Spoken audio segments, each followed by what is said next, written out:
दो ऐसे क्वेश्चन जो आजकल ज्यादातर लॉन्ग टर्म इन्वेस्टर्स पूछते हैं, जबकि वो दोनों क्वेश्चंस ही गलत हैं।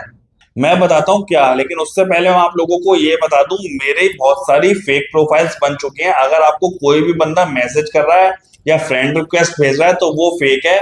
मैं किसी को भी अपनी साइड से मैसेज नहीं करता हूँ, ना ही कोई रिक्वेस्ट भेजता हूँ। और मेरा जो व्हाट्सअप नंबर है वो मेरी प्रोफाइल के बायो में दिया गया है। इससे अलग किसी भी नंबर से आपके पास मैसेज या कॉल आ रही है तो वो मेरा नहीं है, वो फेक है।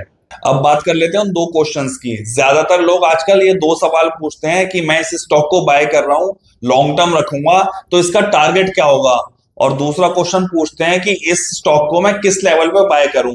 जबकि ये दोनों ही क्वेश्चंस गलत हैं। आप किसी भी स्टॉक को अगर लॉन्ग टर्म के लिए बाय कर रहे हो तो सबसे पहली चीज, आप उसका टारगेट सोच के नहीं चल सकते। आपको नहीं पता कि अगले 5 साल बाद वो स्टॉक किस टारगेट पर ट्रेड कर रहा होगा। और दूसरा सवाल कि जिस स्टॉक को मैं लॉन्ग टर्म के लिए बाय कर रहा हूँ इसको मैं किस लेवल पे बाय करूं, तो ये सवाल बिल्कुल गलत है।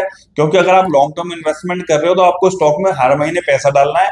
तो महीने में आपको जहां भी लगे, आज मार्केट गिरा हुआ है तो अपने स्टॉक में पैसा डाल लो। अगर आप शॉर्ट टर्म ट्रेड्स ले रहे हो तो ये दोनों सवाल आप लोगों के लिए ठीक है कि मैं किस लेवल पे बाय करूं और टारगेट क्या होगा। और अगर आप लॉन्ग टर्म इन्वेस्टमेंट कर रहे हो तो ये दो क्वेश्चन कि स्टॉक का टारगेट क्या होगा लॉन्ग टर्म में और इसे मैं किस प्राइस पे बाय करूं, तो ये बिल्कुल गलत है।